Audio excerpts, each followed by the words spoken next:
யாக்கோபு 4ஆம் அதிகாரம் 13 15 வரை நான் வாசிக்கிறேன். மேலும் நாங்கள் இன்றைக்கு அல்லது நாளைக்கு இன்ன பட்டணத்திற்கு போய் அங்கே 1 வருஷம் தங்கி வியாபாரம் செய்து சம்பாத்தியம் பண்ணுவோம் என்கிறவர்களே கேளுங்கள். நாளைக்கு நடப்பது உங்களுக்கு தெரியாதே. உங்கள் ஜீவன் எப்படிப்பட்டது? கொஞ்ச காலம் தோன்றி பின்பு தோன்றாமற் போகிற புகையைப் போல் இருக்கிறதே. ஆதலால் ஆண்டவருக்கு சித்தமானால் நாங்களும் உயிரோடு இருந்தால் இன்னின்னதை செய்வோம் என்று சொல்ல வேண்டும். இந்த 3 வசனமும் நமக்கு நன்கு தெரிந்த வசனங்கள். அநேக கிறிஸ்தவங்க இதை நன்கு அறிந்திருக்கிறாங்க. எனவே நம்ம எதுவுமே செய்யக்கூடாது, ஏன்னா ஆண்டவருக்கு சித்தமானதான் நடக்கும், நாம் உயிரோடு இருந்தால் தான் செய்யணும் அப்படின்ட்டு சொல்கிறத பார்க்குறோம். இப்போது எல்லாருக்கும் ஒரு கொஸ்டின் வைக்க போகிறேன். Can we plan for our future? மேரேஜாக இருக்கலாம், இல்லை எஜுகேஷனாக இருக்கலாம், ஜாபாக இருக்கலாம், இல்லை ஒரு கன்ஸ்ட்ரக்ஷனாக இருக்கலாம், இல்லை ஒரு பர்ச்சேஸாக இருக்கலாம், சேவிங்ஸாக இருக்கலாம். இதில் ஏதாவது நம்ம பண்ணலாமா வேண்டாமா? ஏன்னா இங்கே யாக்கோபு சொல்கிறாரு, நாளைக்கு நடக்கிறது உங்களுக்கு தெரியாதுங்கிறார். உங்கள் ஜீவன் எப்படிப்பட்டது? கொஞ்ச காலம் தோன்றி பின்பு தோன்றாமற் போகிற புகையை போல் இருக்கிறதே அப்படின்னு சொல்கிறாரு. எனவே நாம் பிளான் பண்ணலாமா வேண்டாமா? டக்குன்னு போட்டிங்கன்னா நல்லாயிருக்கும்.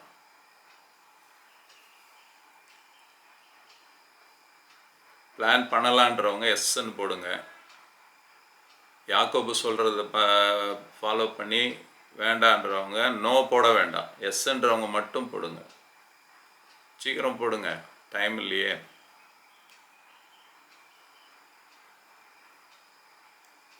ஏன்னா யாக்கோபு தெளிவாக சொல்கிறாரு, ஆண்டவருக்கு சித்தமானால் நாங்களும் உயிரோடு இருந்தால் என்னென்னதை செய்வோம் என்று சொல்ல வேண்டும். ஸோ இப்போ நம்ம பிளான் பண்ணலாமா? நம்மளா கார் வாங்கலாம், வீடு கட்டலாம், கல்யாணம் பண்ணலாம், பணத்தை சேர்க்கலாம், இதெல்லாம் செய்யலாமா வேண்டாமா? 1 2 3 4 5 6 6 பீப்புள் பிளான் பண்ணலான்றாங்க. மீதி பேர் அமைதியாக இருக்கிறத பார்த்தா நோன்னு சொல்கிறாங்க. யாக்கோபு வசனம் சொல்லுதே அப்படின்னு சொல்கிறாங்க. சரி, அப்போது 6 பேர் 28ல் 6 பேர் புதுசாக யாரும் இருக்காங்களா? இல்லை. Okay, very good. இப்போ நான் ப்ராவர்ப்ஸ் 6th சாப்டர்லேருந்து ஒரு 3 வசனங்களை வாசிக்க போகிறேன். நீதிமொழிகள் 6ஆம் அதிகாரம் 6, 7, 8. சோம்பேறியே, நீ எறும்பினிடத்தில் போய் அதன் வழிகளை பார்த்து ஞானத்தை கற்றுக்கொள். அதற்கு பிரபுவும் தலைவனும் அதிகாரியும் இல்லாதிருந்தும் கோடை காலத்தில் தனக்கு ஆகாரத்தை சம்பாதித்து அறுப்பு காலத்தில் தனக்கு தானியத்தை சேர்த்து வைக்கும். இங்கே நீதிமொழிகளில் என்ன சொல்கிறாருன்னா, சம்பாதிச்சு சேர்த்து வைக்கணுங்கிறாரு. சேர்த்து வைக்கிறதுனாலே அது சேவிங்ஸ் தான், பிளானிங்ஸ் தான். You have to. அதுவும் அவர் சீசன் சொல்கிறாரு, கோடை காலத்தில் சேர்த்து வைக்கும். அப்போ தான் அது மழை காலத்தில் வெளியில் போய் அதால் தேட முடியாது. அப்போது உள்ளே சேர்த்து வச்சதை அது சாப்பிடும் அப்படின்னு சொல்கிறாரு. அப்போது இங்கே என்ன சொல்கிறாருன்னா, யூ கேன் பிளான் அப்படின்னு தான் நீதிமொழிகளில் சொல்கிறாரு. அப்போது அங்கே நம்ம யாக்கோபில் அவர் என்ன எக்ஸாக்டாக சொல்கிறாருன்னு பார்த்தீங்கன்னா, நீங்கள் 13, 14, 15 பார்த்தா ஏதோ நீங்கள் எதுவுமே பிளான் பண்ண வேண்டாம், ஏன்னா ஒரு uncertainty, you don't know anything about tomorrow, what will happen to you, what will happen to the world, உனக்கு ஒன்றுமே தெரியாதே அப்படிங்கிற மாதிரி சொல்கிறாரு. உடனே நம்ம எல்லாம் என்ன நினச்சிட்டோம், அல்லேலுயா ஸ்தோத்திரம் அப்படின்ட்டு பேசாமல் இருக்கிறோம். அப்படி இல்லை, அது போல் கிடையாது. அடுத்தது நீங்கள் 16ஆம் வசனம் 17வது வசனத்தை படித்து பார்த்தீங்கன்னா அதுக்கு ஆன்சர் தெரியும். 16வது வசனத்தில் என்ன சொல்ல வர்றாருன்னா, டோன்ட் போஸ்ட் இன் அரோகன்ஸ். அதாவது வீம்பு, பெருமை பாராட்டுறது. நான் செஞ்சிருவேன், I can do things, I will do this, I will plan and execute it, I will complete my plans. அப்படி நீ செய்யாத அப்படிங்கிறார். ஏன்னா உனக்கு என்ன நடக்கணும் உனக்கு தெரியாது அப்படின்னு சொல்கிறார். That doesn't mean you should not plan are you cannot plan for your future. கிடையாதுங்க, இதை தப்பாக நம்ம புரிஞ்சிக்கக்கூடாது. அப்போது you can plan for your future, பட்டு அதை நீங்களே பண்ணிடுவீங்க அப்படிங்கிற மாதிரி நீங்கள் போஸ்டிங் பண்ணக்கூடாது. அரோகன்ஸில், பெருமையில் அப்படி நீங்கள் செய்யக்கூடாதுன்னு சொல்கிறார். அதனால தான் நீதிமொழிகள் என்ன சொல்கிறாருன்னா, you can plan, you can execute plans, அப்போ அது எப்படி பண்ணுறது பிளானிங்? அப்போ நம்ம எப்படி பண்ணணும்? 3 காரியங்களை சொல்லி நான் ஜெபிக்க போகிறேன். ஃபஸ்ட்டு வந்து என்ன பார்த்தீங்கன்னா, trust in the Lord with all your heart. Proverbs 3:5. நான் இந்த 3 ரெஃபரன்ஸுமே வந்து ப்ராவர்ப்ஸ்லேருந்து எடுத்திருக்கிறேன். நீதிமொழிகள் 3ஆம் அதிகாரம் 5ஆம் வசனம். உன் சுய புத்தியின் மேல் சாயாமல் உன் முழு இருதயத்தோடும் கர்த்தரில் நம்பிக்கையாயிரு. Trust in the Lord with all your heart. Do not depend on your own understanding. இங்கே என்ன சொல்கிறாருன்னா, trust in the Lord with all your heart. when you plan for something, trust in the Lord. Don't trust in you. உன்னுடைய பலத்தை நம்பாத, உன்னுடைய திறமையை நம்பாத, என்னால் இதை செய்திட முடியும், அப்படி கிடையாது. அது வந்து பெருமைக்காரன், துன்மார்க்கன்னு பைபிள் சொல்லுது, வேதம் அப்படி சொல்லுது. அது போல செய்யக்கூடாது. See, as a children of God, you can plan for your future, but you should know, you should trust in the Lord with all your heart. உன் திறமையை சாராம கர்த்தர் மேலே நம்பிக்கையாக இருக்கணும். முதல் காரியம், when you plan for something, first you should think, you should remember that you should trust in the Lord. நீங்கள் வந்து ஆண்டவர் மேலே நம்பிக்கையாக இருக்கணும். அதுதான் முக்கியமாக நீங்கள் செய்ய வேண்டிய காரியம். ரெண்டாவது காரியம் என்னென்னா, commit your plans to the Lord. ஒரு காரியத்தை செய்யணும்னு நினைக்கிறீங்க, இல்லை இந்த ஒரு எஜுகேஷன் இந்த இது பண்ணணும்னு நினைக்கிறீங்க, ஃபஸ்ட்டு வந்து நீங்கள் ஆண்டவரை நம்பணும். ரெண்டாவது என்ன பண்ணணும்னா, commit your that plans to the Lord. நீதிமொழிகள் 16ஆம் அதிகாரம் 3ஆம் வசனம் இப்படி சொல்லுது, உன் செய்கைகளை கர்த்தருக்கு ஒப்புவி, அப்பொழுது உன் யோசனைகள் உறுதிப்படும். இங்கிலீஷில் ரொம்ப அழகாக இருக்குது. commit your actions to the Lord and your plans will succeed.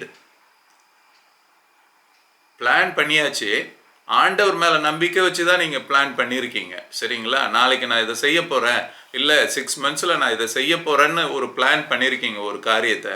ஆனால் அது எப்படி நீங்கள் பிளான் பண்ணியிருக்கீங்கன்னா, ஆண்டவர் மேலே நம்பிக்கை வச்சு பிளான் பண்ணியிருக்கீங்க.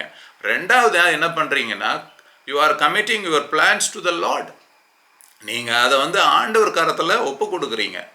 அதை தான் இங்கே நீதிமொழிகள் சொல்லுது, commit your actions to the Lord and your plans will succeed. அப்போ வெற்றியாக முடியும். அது ஆண்டவர் கரத்தில் அந்த பிளானை நீங்கள் ஒப்பு கொடுத்து ஜெபிக்கும் பொழுது, அந்த பிளானை நீங்கள் எக்ஸிக்யூட் பண்ணும் பொழுது, அதை நிறைவேற்ற போது அது நிச்சயமாக வெற்றியாய் முடியும் என்று இங்கே நாம் பார்க்கிறோம்.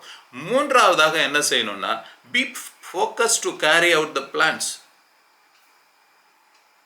Proverbs 21:5 says like this, good planning and hard work lead to prosperity, but hasty shortcuts lead to poverty. ஜாக்கிரதையுள்ளவனுடைய நினைவுகள் செல்வத்துக்கும், பதறுகுணவனுடைய நினைவுகள் தரித்திரத்துக்கும் ஏதுவாகும். இங்கே நீதிமொழிகள் 21:5 எப்படி சொல்லுது, good planning and hard work lead to prosperity. நீங்கள் செழிப்பாக இருக்கணும், ஆசீர்வதிக்கப்படணும், உங்கள் பிள்ளைங்கள் ஆசீர்வதிக்கப்படணும் அப்படின்னா குட் பிளானிங் இருக்கணும். அதை தான் சொல்கிறாரு, யூ மஸ்ட் பிளான். அது மட்டும் இல்லை, ஹார்ட் ஒர்க்கும் இருக்கணும். ஆனால் ஷார்ட்கட்டில் போகக்கூடாது. But hasty shortcuts lead to poverty. அதாவது அதுதான் வந்து யாக்கோபு கூட சொல்கிறாரு, தப்பாக போகக்கூடாது பிளானு. இப்போ ஒரு காரியத்தை நிறைவேற்றுறதுக்காக பிரைபு கொடுக்கறது, இல்லைன்னா தப்பான ஒரு முடிவை எடுத்து செய்கிறது, அது போல் செய்யக்கூடாது. குட் பிளானிங் அவசியம், ஹார்ட் ஒர்க் அவசியம், ஆண்டவர் மேலே நம்பிக்கையாக இருக்கணும். கர்த்தருக்குள் பிரியமானவர்களே, you can plan for your future, you can plan for your family, you can plan for your church. ஆனால் 3 காரியங்களை நாம் செய்யணும். முதலாவது, கர்த்தர் மேலே நம்பிக்கையாக இருக்கணும். ரெண்டாவது, நம்முடைய பிளான்ஸை, நம்முடைய திட்டங்களை ஆண்டவருடைய கரத்தில் ஒப்பு கொடுத்து நாம் ஜெபிக்கணும். மூன்றாவது, அதை ஃபோக்கஸ் பண்ணி நம்ம ஒர்க் பண்ணணும்னு தான் பைபிள் சொல்லுது. தன் வேலையில் ஜாக்கிரதையாக இருக்கிறவனை கண்டால் அவன் நீசனுக்கு முன்பாக நில்லாமல் ராஜாக்களுக்கு முன்பதாக நிற்பான்னு வசனம் சொல்லுது. வேலை செய்யணும், நம்ம பிளான் பண்ணணும். we have to work, we have to plan, we have to work, we have to execute. then only the success will come. சோம்பேறியாக இருக்கக்கூடாதுன்னு நம்ம நீதிமொழிகளில் பார்த்தோம். எறும்பின் இடத்துல போய் கற்றுக்கொள்ளுங்குது. அது பாருங்க, கிடைக்கிற சமயத்தில் கொண்டு வந்து சேர்க்குது, அப்புறம் கிடைக்காத சமயங்களை அதை யூஸ் பண்ணுது. as a children of God, we should also have that wisdom. so as we make plans for the future, let us do so with godly wisdom, so we can please the Lord in all that we do. நம்ம எதிர்கால திட்டங்களை செய்யும் பொழுது அதை வந்து கர்த்தருடைய ஞானத்தில் நம்ம செய்யணும். உலகத்தான் செய்கிறது போல செய்யக்கூடாது. இப்போ உலக ஜனங்களை பார்க்கும் பொழுது ஒரு காரியத்தை செய்யணும்னா அவங்க என்ன பண்ணுவாங்கன்னா, இவங்கள்ட்ட காசு கொடுத்தா இது நடக்கும், இங்கே போய் இவரை பார்த்தா அந்த காரியம் நடக்கும், அப்படி அவங்க பிளான் பண்ணுறாங்க. அதைத்தான் யாக்கோபு சொல்கிறாரு, செய்யாதங்கிறாரு. இது போல் ஷார்ட்கட்டில் பண்ணாத, ஒன்றை நம்பாத, மற்றவனை நம்பாத, உன் பணத்தை கொடுத்து சாதிக்கலான்னு நினைக்காத அப்படின்னு சொல்கிறாரு. அரோகன்ஸில் பண்ணாதங்கிறார். மற்றபடி நீங்கள் பிளானே பண்ணக்கூடாது அப்படின்னு அவர் சொல்லலை. நீங்கள் பிளானே பண்ணாமல் எப்படி செய்ய முடியும்? இப்போ காலையிலேயே நீங்கள் பிரேக்ஃபாஸ்ட் பண்ணணுன்னா நீங்கள் நைட்டே கண்டிப்பாக மெஜாரிட்டி ஆஃப் த நீங்கள் சிஸ்டர்ஸ் வந்து கண்டிப்பாக யோசித்திருப்பீங்க காலையில் என்ன பண்ணணும்னு. இட்லி பண்ணணுமா, என்ன சட்னி பண்ணணும், கண்டிப்பாக பண்ணியிருப்பீங்க. நல்லா தூங்கி எழும்பிட்டு ஜெபிச்சுட்டு போய் ஃப்ரிட்ஜை தேடுவீங்களா என்ன இருக்குது ஏது இருக்குன்னு? அப்போ ஆஃபீஸே போக முடியாது. யாக்கோபு சொல்லியிருக்காருப்பா, எதுவுமே உயிரோடு இருந்தால் தான் செய்யணும், அவ்வளோதான். காலையில் எழும்புனா உயிரோடு இருந்தோம்னா பார்க்கலாம். சரி, ஒரு ஊருக்கே போகணும் நீங்கள். இப்போ நாங்களே வந்து ஜெர்மனிக்கு பிப்ரவரிக்கு போகிறோன்னுட்டு இப்போவே ticket 2-3 days before itself we booked tickets. Almost 6 months are there. இப்போ யாக்கோபு பேச்சை கேட்டிருந்தோம்னா அந்த 3 வசனத்தை மட்டும் யாக்கோபு மேலே தப்பு இல்லை. நம்ம 1 வசனம் 2 வசனம் 1.5 வசனம் படிக்கிற ஆளுங்கள்லாம் இருக்கும். ஒரு வரி மட்டும் எடுப்போம். இன்று முதல் உன்னை ஆசீர்வதிப்பேன்னு ஒரு எல்லார் வீட்லேயும் போர்டு தொங்கும். அங்கே முன்னாடி பின்னாடிலாம் வேறு காரியங்கள்லாம் சொல்லியிருப்பாங்க. அதை பற்றிலாம் கவலைப்படுறதில்ல. காலையில் மாலையில் அதுதான் பைபிளே. அதன் முன்னாடி நின்று இன்று முதல் என்னை ஆசீர்வதிப்பேன்னு சொன்னீங்களே, இயேசுவே என்னை ஆசீர்வதிங்கன்னு. அதே போல் காருக்கு முன்னாடி என் சமூகம் உன் முன்பதாய் செல்லும், அதை ஒன்று ஸ்டிக்கரை ஓட்டிங்கன்னு தாறுமாறாக ஓட்டுறது. லெஃப்டில் போக வேண்டியதோ ரைட்டில் போகிறது. அப்படி கிடையாது. அதை தான் யாக்கோபு சொல்கிறாரு, இப்படிலாம் செய்யாத, ஜாக்கிரதையாரு, ஒழுங்காரு அப்படின்னு சொல்கிறாரு. கிறிஸ்துவுக்குள் பிரியமானவர்களே, you should plan for your future, not only for world prosperity, for spiritual prosperity.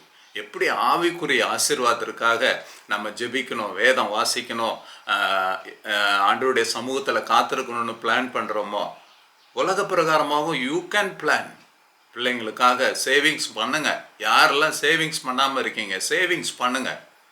நான் recently I watched one video, Christian based videos. அவர் சொல்கிறாரு, அநேக கிறிஸ்தவங்க வந்து அன்னைக்கு சாப்பிட்டு முடிச்சிடுறாங்க. ஏன்னா அந்தந்த நாளுக்குரிய பாடுகள் போதுன்னாக்க அவ்வளோத்தையும் முடிச்சிடுறாங்க. கிடையாது. 30% at least you should save from your இன்கம்ன்றாங்க. 30% வேணாங்க, ஒரு 3%, அது ஒரு 100 ரூபாய் எடுத்து சேவிங் பண்ணி வைங்க. ஆண்டவருக்கு எப்படி நீங்கள் தசம பாகம் காணிக்க கொடுக்குறோமோ, சேவிங்ஸ் கூட ஒரு 100 rupees போட்டு வைங்க. உங்களுக்கு தேவையில்லைனாலும் some needy people you can help in an emergency situation. ரீசெண்டாக எங்களுக்கு கூட தெரிஞ்சவர் ஒருத்தர் திடீர்னு ஹாஸ்பிட்டலில் அட்மிட் ஆகிட்டார், ஸ்ட்ரோக் வந்து. நானும் கீதாவும் போய் பார்த்தோம். we forced to help him. இப்போ நாங்கள் வந்து சரி யாக்கோப் சொல்லிட்டாருப்பா, எதுவும் செய்யக்கூடாது, 0 balance வச்சுருந்தோம்னா என்ன மாதிரி நம்ம அவங்களுக்கு உதவி பண்ண முடியும்? கர்த்தர் கொடுத்த ஞானத்தில் நாம் ஆவிக்குரிய பிளான்ஸ் எப்படி பண்ணுறோமோ, ஆவிக்குரிய வளர்ச்சிக்காக நம்ம எப்படிலாம் பிளான்ஸ் பண்ணுறோமோ, அதே போல் உலக பிரகாரமாகவும் நம்ம பிளான்ஸ் பண்ணணும், சேவிங்ஸ் பண்ணணும். பிள்ளைகளுக்கு வந்து எதிர்காலத்திற்காக சில காரியங்களை நம்ம செய்யலாம், அதிலெல்லாம் தப்பு இல்லை. ஆனால் கர்த்தரை நம்பி இருக்கணும். நம்ம அதை நம்பக்கூடாது. நான் காசு வச்சுருக்கேன்ப்பா, நீ முன்னேறிடுவ, பொழைச்சிடுவான்னு பிள்ளைங்களுக்கு சொல்லக்கூடாது. கிடையவே கிடையாது. அது வந்து பெரிஷபிள் திங்ஸ். 2வது, உங்களுடைய திட்டங்களை ஆண்டவருடைய பாதத்தில் ஒப்பு கொடுக்கணும். ஆண்டவரே, நான் இதை செய்ய போகிறேன். இப்போ நம்ம சர்ச்சுக்காக நம்ம ப்ரேயர் பண்ணிகிட்டு இருக்கிறோம். It's a good one. அதே போல் நீங்கள் வீடு இல்லாதவங்க, வாடகையில் இருக்கிறவங்க, ஒரு வீடு கன்ஸ்ட்ரக்ஷனுக்காக, ஒரு பர்ச்சேஸ்க்காக நீங்கள் பிளான் பண்ணுங்கள், சேவ் பண்ணுங்கள். Instead of going for EMI, bank லோனுக்கு போகாமல் சேவிங் பண்ணுங்கள். மாதம் மாதம் ஒரு 500 ரூபாய் 1000 ரூபாய் ஒரு கொஞ்சம் அமௌண்ட்டு போடுங்க, ஒரு டவுன் பேமெண்ட்டுக்கு போடுங்க. ஆண்டவருடைய பாதத்தில் அதை வச்சு ஒப்பு கொடுத்து ஜெபிங்க. அது மாத்திரம் இல்லை, you should focus to carry out the plans. அதை நிறைவேற்றக்கூடிய ஃபோக்கஸ் இருக்கணும், ஹார்ட் ஒர்க் இருக்கணும். பிளானிங்ஸ் மட்டும் போட்டால் பத்தாது. பிளான் போட்டுட்டேன் அப்படின்ட்டு பேப்பரில் எழுதி வச்சுட்டு படுத்து தூங்கக்கூடாது. You have to work on that, you have to work for that, then you will get success from God. கர்த்தர் உங்கள் ஒவ்வொருவரையும் ஆசீர்வதிப்பாராக. ஆமேன்.